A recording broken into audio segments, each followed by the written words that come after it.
Hi friends, నేను మీ Hari Katta. Welcome to my channel pharma tips by Katta Hari.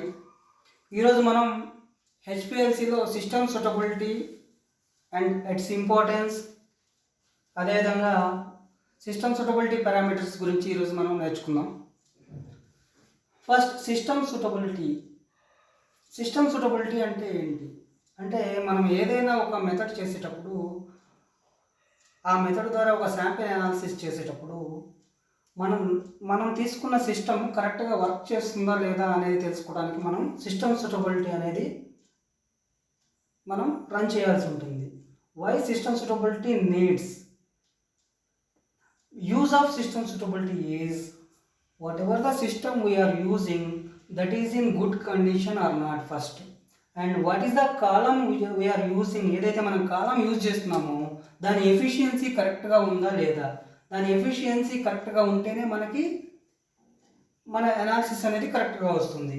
అదేవిధంగా మనం ఏదైతే ఇన్స్ట్రుమెంట్ వాడుతున్నామో దాని ఇంజెక్షన్ వాల్యూమ్ అనేది యాక్యురసీ ఉందా లేదా అని మనం ప్రూవ్ చేసినప్పుడే మన ఇన్స్ట్రుమెంటు మన శాంపుల్ అనాలిసిస్కి రెడీగా ఉంది అని మనం చెప్పవచ్చు అనమాట. That system is ready to analysis when these system suitability parameters passed only. Okay, ఈ సిస్టమ్ సూటబిలిటీ పారామీటర్స్ పాస్ అయినప్పుడే మనం తీసుకున్న హెచ్పిఎల్సి కానీ మనం తీసుకున్న కాలం కానీ మన మెథడ్లో అనాలిసిస్ చేయడానికి రెడీగా ఉంది అని మనం ప్రూవ్ చేయొచ్చు అన్నమాట. So these are the following system suitability parameters we can discuss today. One is repeatability and that is also called as percentage of RSD, and second one is resolution, and third one is tiling factor, and fourth one is theoretical plates or column efficiency, and fifth one is relative retention time. So first we can discuss about repeatability or percentage of RSD.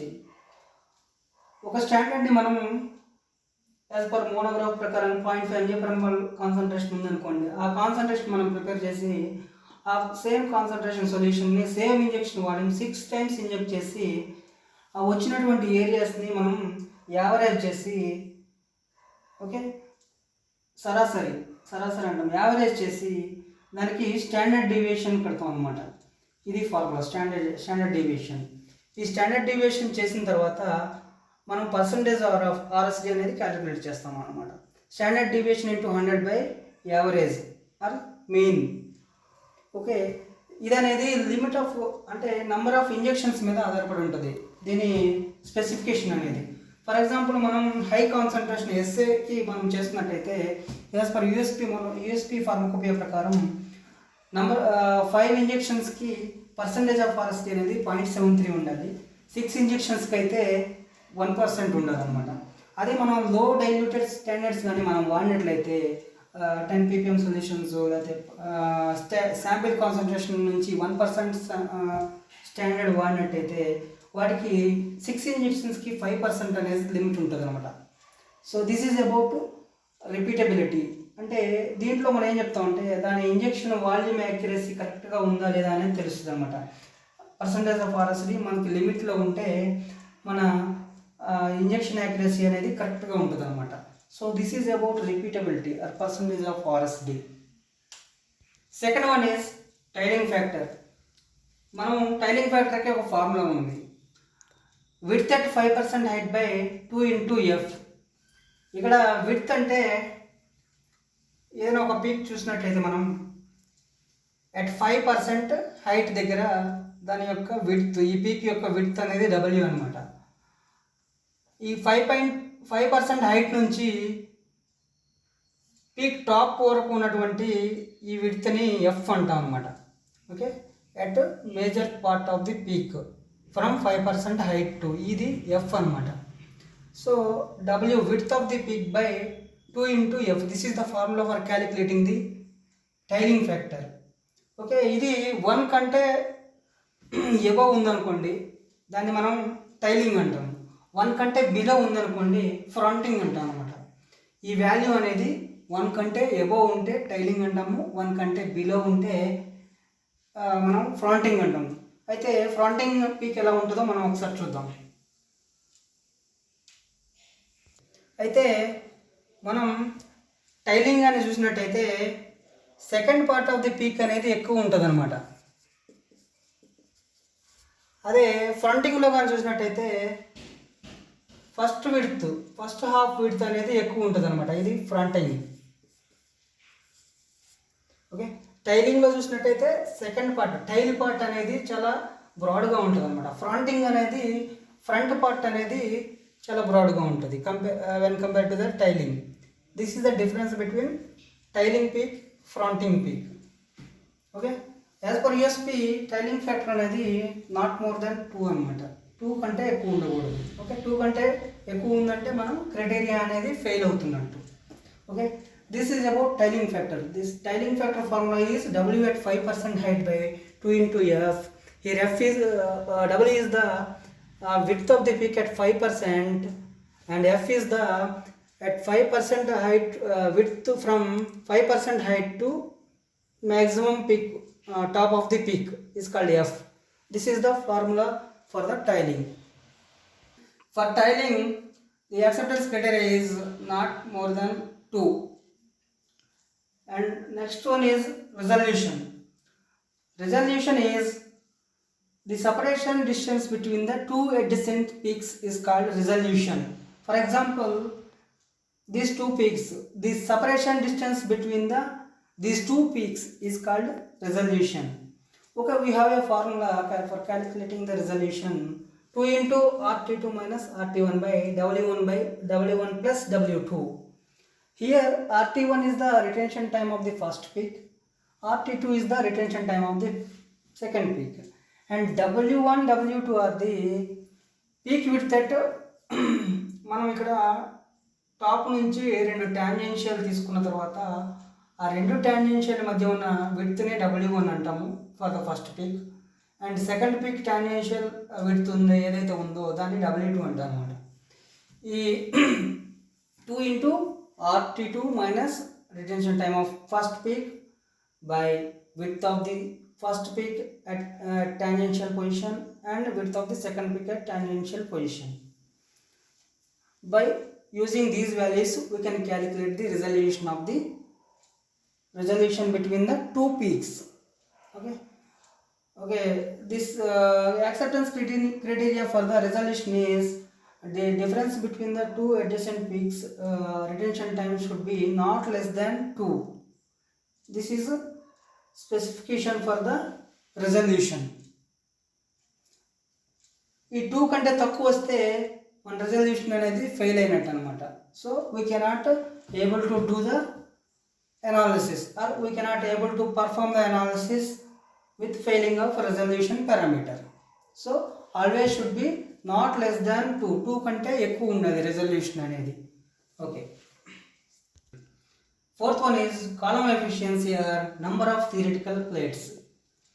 అంటే theoretical plates అనేది ఒక imaginary concept which are present in the column. So వాటిని అంటే number of theoretical plates increases, column efficiency also increases. అంటే theoretical plate value అనేది ఎంత ఎక్కువ ఉంటే పీక్ అనేది అంత షార్ప్గా ఉంటుంది, రెజల్యూషన్ కూడా అంత ఎక్కువగా ఉంటుంది అనమాట.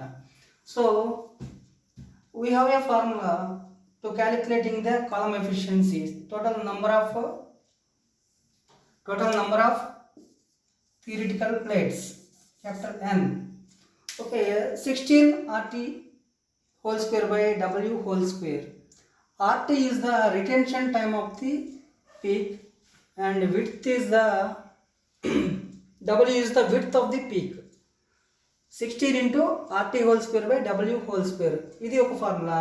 అదేవిధంగా number of theoretical plates N equal to 5.54 into RT by width at 50% height or half height of the width whole square. That means this is the 50% of height of total peak. At 50% this width will be calculated at W half. 5.54 into RT by width at 50% height whole square. By using the two formulas, we can calculate the column efficiency or number of theoretical plates in the column for A analysis. As number of theoretical plates increases, column efficiency also increases. ఎంత number of theoretical plates ఎక్కువగా ఉంటే అంత కాలం efficiency, కాలం life అనేది ఎక్కువగా ఉంటుందన్నమాట. ఇది దీని specification అనేది ఎనాలిసిస్ని బట్టి ఉంటుంది. ఫర్ ఎగ్జాంపుల్ మనం ఒక ఐసోక్రటిక్ మెథడ్ తీసుకున్నట్టయితే అందులో పీక్ షేప్ అనేది కొంచెం బ్రాడ్గా వస్తుంది అనమాట. సో అక్కడ థియరిటికల్ ప్లేట్స్ అనేది కొంచెం తక్కువ వస్తుంది. అదే గ్రేడియంట్ కానీ మనం గ్రేడియంట్ ప్రోగ్రామ్ కానీ వాడినట్టయితే పీక్స్ అనేది సాల్వెంట్ రేషియో పెరుగుతూ ఉంటుంది కాబట్టి పీక్ షార్ప్గా వస్తుంది. అదేవిధంగా థియరిటికల్ ప్లేట్స్ అనేది ఎక్కువగా ఉంటుంది అనమాట. ఇది జనరల్గా నాట్ లెస్ దాన్ 5000 అనమాట. అంటే ఇది ఎనాలిసిస్ని బట్టి వ్యారీ అవుతూ ఉంటుంది. జనరల్గా నాట్ లెస్ దాన్ 5000 అంటారు అనమాట. This is about column efficiency. ఈ థియరిటికల్ ప్లేట్స్ కానీ మన మెథడ్ ప్రకారం మన మెథడ్లో 10,000 ఉంది, ఒకవేళ 8,000 వచ్చింది అనుకోండి. So we're not able to perform the sample analysis because of failing theoretical plates or column efficiency. Okay, this is about column efficiency or number of theoretical plates. Next, fifth one is RRT, that is relative retention time. Okay, ఒక శాంపిల్లో ఒక API మాలిక్యూల్లో ABC అనే impurities ఉన్నాయి. So వాటికి మనం method validation చేసినప్పుడు ఒక RRT అనేది report చేయబడి ఉంది ఆ మెథడ్లో. అంటే ఏబిసి అనే ఇంప్యూరిటీస్, ఇది ఏపీఐ. దాంట్లో ఒకదానికి ఏకి 0.4 అని ఉంది, బికి 0.6 అని ఉంది, సికి 1.2 రావాలి అని రిపోర్ట్ చేస్తుంది. సో మనం అనాలిసిస్ చేయడానికి మనం సిస్టమ్ సూటబిలిటీ ఇంజెక్ట్ చేసాము. అందులో 4 పీక్స్ వచ్చాయి, 3 ఇంప్యూరిటీస్, ఒక ఏపీఐ పీక్ వచ్చింది. దానికి మనం ఆర్ఆర్టీకి మనకు ఒక క్యాలిక్యులేషన్కి ఒక ఫార్ములా ఉంది. RRT of impurity equal to RT of the impurity by API RT. Okay, so మనం చూసినట్టయితే ఏ అనేది 4 minutesలో ఉంది, బి అనేది 6 minutesలో ఉంది, ఏపీఐ 10 minutesలో ఉంది, సి ఇంప్యూరిటీ 12 minutesలో ఉంది. మనం ఆర్ఆర్టీ క్యాలిక్యులేట్ చేసినట్టయితే RRT of impurity equal to 4/10 is 0.4. RRT of B impurity equal to 6/10.6 and RRT of C equal to 12 minutes by APRT 10. This is 1.2. Okay, based on this we have to confirm that RRT is passing, so we go for analysis. If RRT is not matching because of less column efficiency or any other error in the mobile phase preparation, we cannot go for analysis because of relative retention times of impurities are not matching to the method of analysis. So this is about RRT. Once again I repeat, RRT is we have a formula to calculate RRT of an impurity, RT of impurity by APRT. Like this way we can calculate the RRT of a impurity in a particular method. Are about system suitability parameters which are used in HPLC chromatography. HPLC chromatography లో ఉపయోగించేటటువంటి system suitability parameters and how to calculate system suitability parameters. Thank you very much. Thanks for watching my videos.